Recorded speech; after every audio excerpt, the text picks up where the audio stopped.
कर्जत तालुक्यात भटक्या कुत्र्यांची संख्या दिवसेंदिवस वाढत चालली आहे। कुत्र्यांना शहरी भागात पुरेपूर खाद्यसाठा मिळत नसल्यामुळे भुकेमुळे अनेकदा ते हिंस्त्रक होतात आणि एखाद्यावर हल्ला करतात। अशीच एक घटना कर्जतमध्ये घडली आहे। या घटनेत अवघ्या 9 वर्षांच्या मुलावर भटक्या कुत्र्यांनी हल्ला केला होता। यात मुलाचा उपचारादरम्यान अंत झालाय।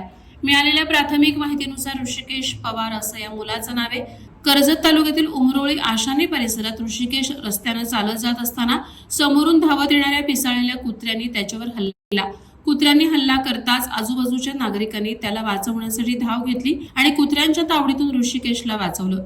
मात्र तोपर्यंत ऋषिकेश गंभीर जखमी झाला होता।